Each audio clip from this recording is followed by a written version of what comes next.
Thank you for making the time. And like I said, it's so lovely to turn one with you. So I want to start, Deepika, with our last conversation, which was under very different circumstances. The lockdown had just begun, April 2020. And I remember talking to you, and it was lovely because you did all these interviews in front of the one wallpaper. The famous wallpaper. The famous wallpaper. And I remember saying to you that, how you're handling it. And you said that truthfully in my life, I've been through the worst. So this is not really affecting me in a sort of very crushing way.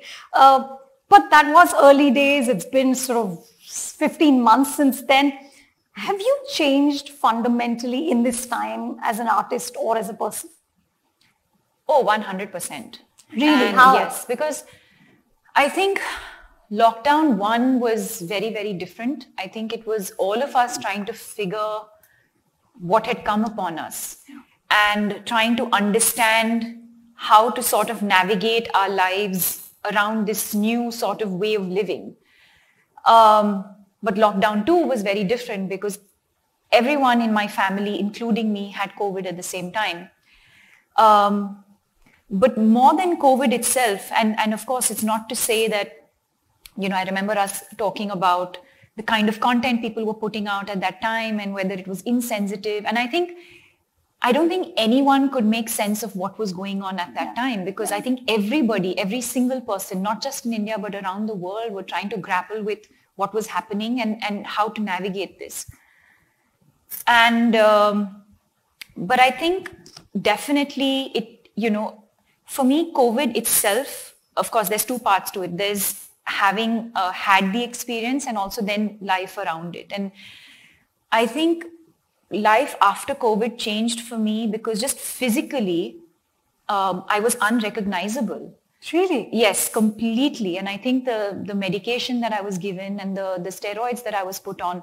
So COVID in itself was sort of weird. Like, I don't know how many of you have had it, but you just feel like you've never felt before. It's your body feels different, your mind feels different. And I remember, so I felt like when I had the illness, it was still okay.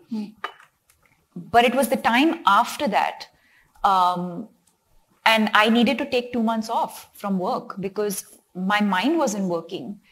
And so I think that phase for me was very, very difficult. Deepika, I was just looking at all the movies you're doing and it's amazing. Okay, so she's doing one film, Fighter with Hrithik Roshan, Pathaan with Shah Rukh Khan, going on to Project K with Prabhas. Okay, and I mean, these are just sort of massive actors. And I know you are not going to tell us anything about these roles. I know better now. So I've always tried to dig out information which has always been futile because she's very good at just smiling and saying no. But here's what I'm curious about, Deepika. These are big event movies, irrespective of what the content is, right? When these movies release, they're going to be massive. When you do these films, how do you ensure that the role that you're doing has enough depth, has enough mileage? What do you do? I think today now directors with those kind of roles don't even approach me. I think they're not coming close even. Don't even bother because she's going to say no. But I'm like, give me a shot, maybe. No, but I think, I don't think I've been in that situation for a while. But I think also, I think I'm fortunate and I've worked hard to get to a place today where I can give feedback and they're open to feedback. So I wouldn't say that the roles are written poorly. I think the kind of roles that are coming to me are pretty well written. And then of course, I would come in and sort of make it my own and add a little more depth to it. And add some more layers to it and make it my own. Even in these sort of big superstar type movies, would you say that we're past that place where the women are just decoration? In my world, yes. Yeah. Come on, guys. which is fantastic. But alongside, you're also doing a smaller sort of intimate drama like Shakun's film, right? This is Shakun Batra. So I called him and I said, what is it like to work with Deepika? And he described her to me as a school kid. Did he send you that picture? He sent me a picture. He said she comes into the workshops with highlighters and a ruler, right?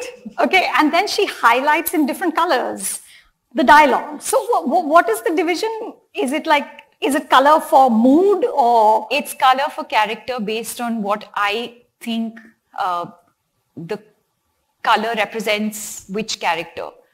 So it could vary in different films. So in some films I could be green and I'll give character X orange and I'll give somebody else pink. So I think it really depends on what I'm feeling at that point, because I feel colors say a lot. And I think that, so if I had to look at a snapshot of the scene, I know like the colors, the first snapshot for me is the colors sort of define where the scene is going. Shakun also said that he now only wants to What work. all Shakun said? We had a long conversation. He said he wants to only work with actors who work with Sanjay Leela Bhansali because you are perfectly good with doing 20 takes. Yes, while Shakun does 45 and he's still not happy. Are you serious? He Yes. does 45?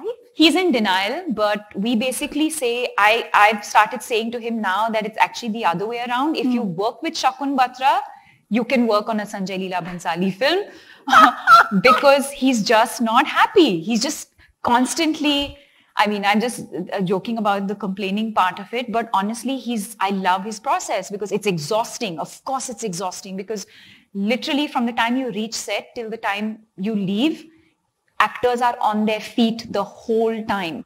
Your company is called Ka, which I read means soul in Egyptian, and specifically the part of your soul that you leave behind after you're gone. And you said that that's actually what I would like to do, is leave behind a body of work that people can keep coming back to. And I'm just curious, are the things you're interested in as a producer different from the things you're interested in as an actor? I think the place where it comes from is the same, which is my gut. Like 83, for example, I got the narration and they were pitching it to me for Romi Dev's part, and I said, I want to produce this film. And I don't think at that point very many people saw the point in me doing that. But I did. The choices come from the same place. But then, of course, the roles will vary, whether I'm playing the role of an actor or I'm playing the role of a producer, or am I playing both the roles at the same time. But primarily, it's always been gut, Anu. We've always spoken about this, that, you know, that part of me and that process has always been very, very sacred for me. I don't think I've even tried to experiment with that because you know, it can be something on paper and you can have 20 other people telling you something else. But deep down inside, I think we all have that voice deep down inside that is always guiding us and telling us what the right thing for us is. And the payoff for that may not necessarily be in that moment. I haven't heard a lot of actors talk about the food being served to crew. And I think it's wonderful that that's something you have actually thought about.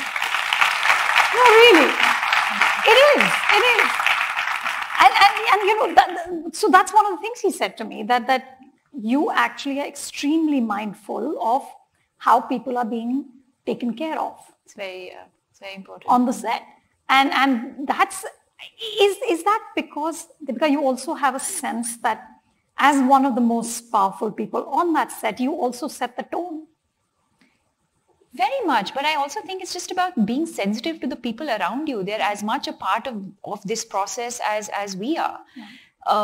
Like I've never understood why there's a separate A crew, there's a separate A catering and B catering. What does that even mean? Yeah. Food is food. I think everyone should have access to good food, nutritious food. Yeah. That almost suggests if you get paid less, you should eat different. Yeah. So I think these are yes, I mean, I think for me also kind of being a complete outsider and having a fresh perspective to being on set and just sitting and watching what is happening at one end of the spectrum and also watching what is happening at the other end of the spectrum. I don't think it's rocket science. I think it just needs a little bit of observation. And it's pretty blatant. It's there. Yeah. And then I think it's a choice you make. You can either choose to ignore it and say, it's not my problem. I don't care. I'm getting paid. I'm coming and I'm doing my job, and kind of move on. Or you can say, you know what, if and when I have the power to do something about this, I will. And maybe I'm there. Maybe I'm at that place where I'm saying, okay, I don't want to let things slide. I feel like there are things that, and these are small things, so if these small things can make a difference to somebody's entire work experience, at the end of the day, you're spending 6 months or a year together. So if you can make it a pleasurable experience, everything else is secondary. The success of the film, the box office, the numbers, I think all of that is secondary. Tell me, Deepika, which brings me to how do you gauge success? 83 is coming up. It's a big one for both of you. Is box office a measure? Do you have other barometers of success? And when there are two actors in a partnership, I don't know, how do you handle failure? Though I don't think either of you have seen it for a long time. Together we haven't seen it. No, we've you had haven't. 3 very successful movies Not together. to nazar lagao. Yeah. But, I remember I watched an interview that I'd done with you some years ago, and I remember saying, I'm not really, I think the numbers are, they don't concern me or whatever. I think I've changed my mind about that. I think it is important because somebody has put their money, and they need to make their money. And they've had that faith, and I think it's important. I think that is important. But I think I can also say that what is equally important is the impact that you're able to have on the audience, on society, on people. A couple of weeks ago, Deepika, you and Ranbir posted these lovely pictures of the two of you at your, celebrating your wedding anniversary. And I was just curious, when there's such famous people in a marriage, how do you decide what is private, what is public? I think communication. I think one of the best things that we have is that we communicate a lot. That's extremely important for us. We might agree and we might disagree, but I think when you communicate, it kind of makes a marriage much easier. I think we were pretty much on the same page as far as this was concerned. Yes, there are, sometimes there are battles that we'll have where he will win and I will have to say, okay, fine, take this one. Win in what way? Win the battle, na? It's like, I said and you said and whatever. So, and there are times when, I might say something and I might be very, very firm about my belief, and he might say, yeah, okay, fine. I mean, I disagree with you, but I think, okay, I mean, if this is what you think, okay, but I disagree. And that's that. And of course, we've had those moments too. But I think this holiday, for example, I think we felt like, we wanted to share some part of our life. Again, I know there are my fans here who kept messaging me saying, post something, say something, a video, something. And we spoke about it and we said, I think they would be disappointed if we didn't put anything out. So this one was for all of you. And luckily we agreed on which pictures we want to put and how many pictures we want to put, and we agreed on that. So that was an easy. Otherwise, is that also an argument? I think both of us have to kind of be sensitive to that. And I think most often we're able to find that sort of mid path and say, okay, both of us give some, both of us take some, and you find that middle path and eventually find that path that kind of works best for both of us. So my sense is he always wants to be more flamboyant and you're always holding him back. Would that be a correct assessment? You want to guess, Sanu? Yes, I'm always trying to put a leash on him and being like, reeling him in. But I mean, he understands. It's okay. And I think I've also kind of wrapped my head around that just gives him a lot of joy, and that's just who he is. And I don't think I can or should change that inherent, part of him. So he's having fun. It's fine. Deepika, next year is 15 years of Om Shanti Om. Yes. 15 years.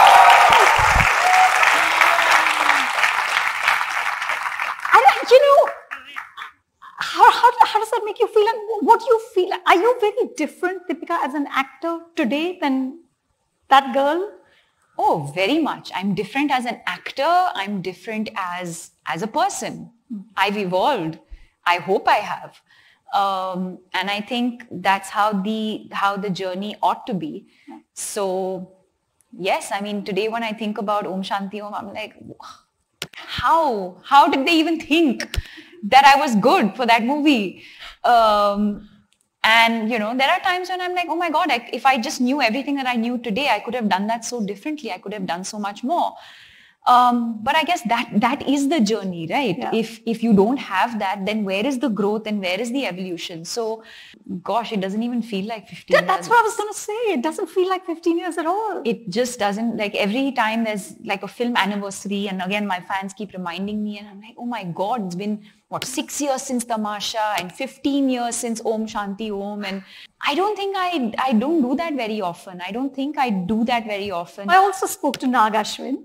Oh, okay. Yeah, who, she's doing Project K with, that's the Prabhas movie. And of course, he would not tell me what the K stands for. But I asked him why he cast you. And he said to me, as an actor and as a personality, she makes my life easier.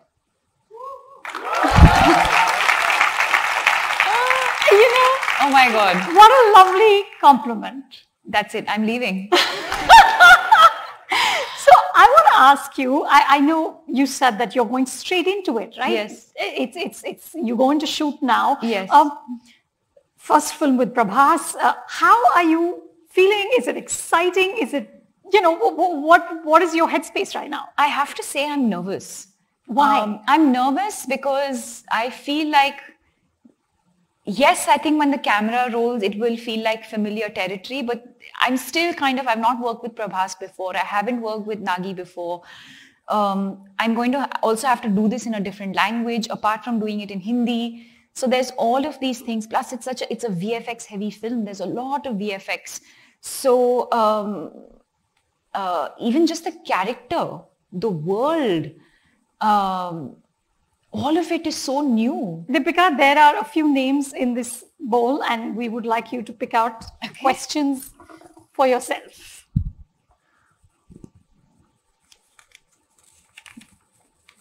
Rohil. This is seeing my name picked like this is like nothing short of winning a lottery or something. Like $1 million lottery. So my question is, if you were to choose two things out of the three options I gave you, what two would you choose? So three choices are, first is your dream cast, like super talented actors, co-actors, like a dream ensemble of stars. Second is a great story or a script. Third is the great director and technicians whom, like if three, and it's like out of three, whatever two you choose, the third will be very substandard. Oh no! And is this like Coffee with Karan where I get a hamper or something at the end if I I have to wish to get an autograph or a selfie with you first. Bhai, what am I getting? Not what you are getting. You're getting a film which has two good things and one substandard. Okay, one substandard. I would have to say the script, number one. I feel like, and I hope everyone agrees, and if you disagree, you're welcome to disagree, but please tell me so I know. I would think the script is kind of the most important thing. You can have a substandard director and you can have substandard actors, but if you have a great script, I think you still have a decent film on hand. But if you don't have a good script, you can have the best director in the world, but he can make no difference to it. So I think my first priority would be a great script. My second priority would be a great director. Because I think a great director can then do justice to that great script And I think a good director can also make actors act.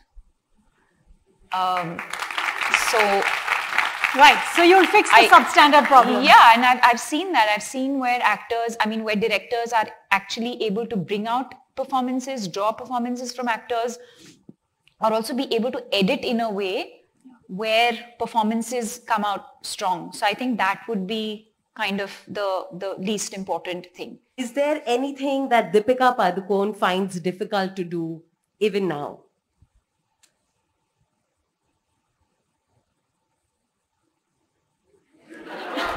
You are a pro, bro.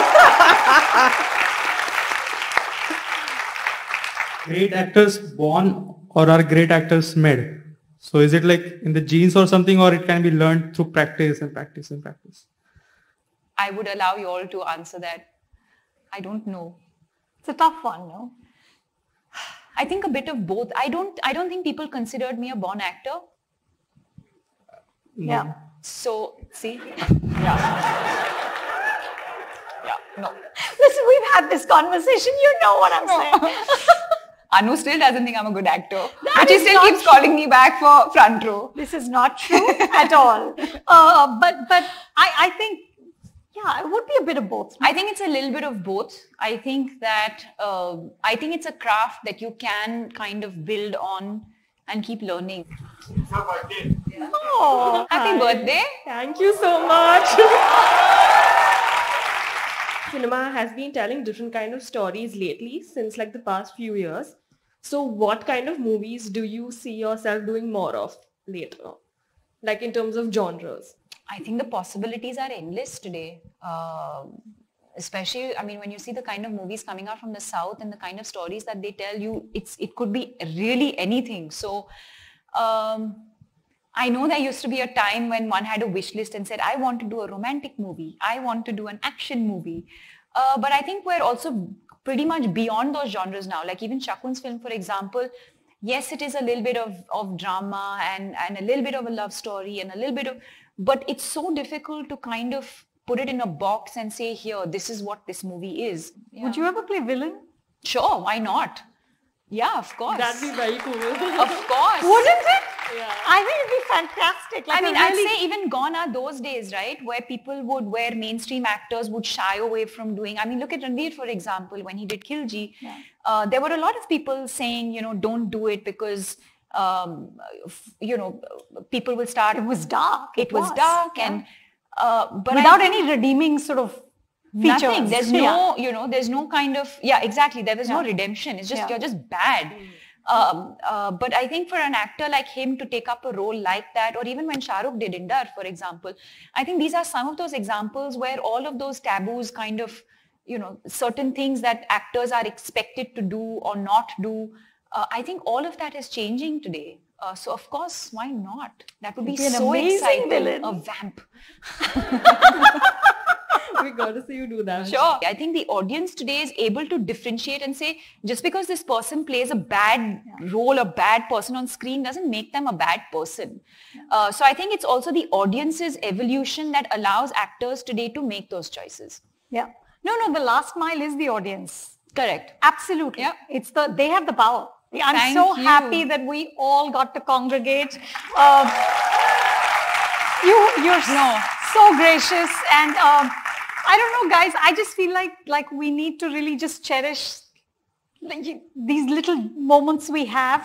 There's this lovely line in a Bergman film, Fanny and Alexander, where he just says, "Let us be happy while we are happy." Exactly. Those words couldn't be truer. Hannah? Yeah. Thank you for thinking of me, and thank you all for showing up.